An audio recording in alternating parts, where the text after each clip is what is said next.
Yo, this is you.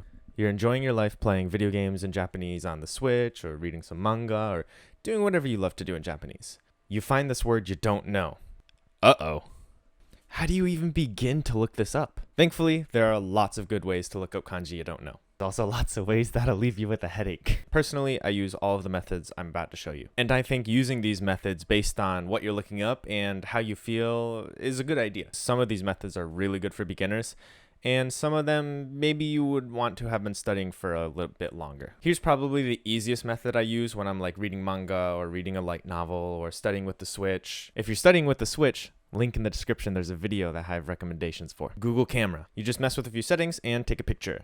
It pulls the Japanese for you, and you just bring that to a Japanese dictionary like Jisho or whatever happens to be on your phone. My take is that it's best to avoid using the English translation it gives you. It's not very contextually smart, so it might not be accurate. And anyway, you're learning Japanese, so it's kind of better to, understand sentences piece by piece instead of just like a whole sentence with a few words you don't know, and then here's the translation.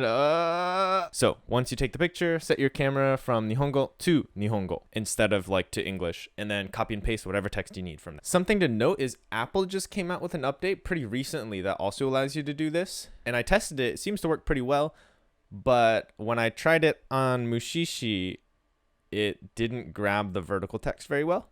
So, cameras, they're not perfect. And both the Google and the Apple camera will probably struggle with more handwritten stuff. So in that case, what I like to do is radical searches. A radical is all those little elements of the kanji, and they all have these certain amount of strokes. In the app, it's going to be sorted by stroke order. So knowing strokes will really help, especially at the beginning while you're getting used to searching by this method. That said, you don't have to know how to write in order to do this method. It just might take a little bit longer to search stuff.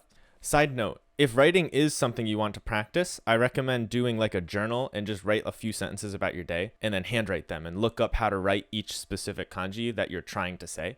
And probably don't write the same single kanji 30 times. It's not fun. It's not fun. That's a topic for another video. One more method that I use a good amount, and it's really as you've been studying longer, you'll be able to use this more and more as your vocab gets bigger and bigger, is basically you just type out two different words that contain the kanji you're trying to look up and then delete the extra stuff, and hey, you have the word. What a fun definition for that one. And those are kind of the three that I'll do by myself. The fourth method, it kind of requires some help. So go ask your native friends. And if you don't want to ask them, or you think maybe you're bugging them, join either my Discord community, link in the description, or the Native Shark Discord community, also link in the description. And just ask in there. Honestly, it's so nice to have like a community of helpful people that understand the struggles of what learning Japanese can be, but also that understand the joys of what learning Japanese can be. Because honestly, for me, I did this for fun, and it's turned into so much more than that. But at the start, it was 100% fun. Like, just have fun with it, And if looking up kanji is stressful for you, then I would say maybe try some stuff that has more furigana in it. So like the little kana readings above the kanji, especially at the beginning, that can be extremely helpful. Don't stress about it, really. That's the biggest thing. Just let Japanese studying be fun, because it's a fun experience if you let it be. And again, try all of these methods depending on what you're looking up. If you have like a big sentence, maybe the camera's easier. If you have just one word in the sentence, maybe doing a radical search if it doesn't show up on the camera already could be easier. But yeah, those are the four things that have saved me when I'm trying to look up kanji that I just cannot read for whatever reason. Okay, so we have the kanji looked up. What do you do with it? Maybe chuck it in your custom flashcards, or maybe your Anki deck if you use Anki. I use Native Shark flashcards when I'm not spending my main time in the system.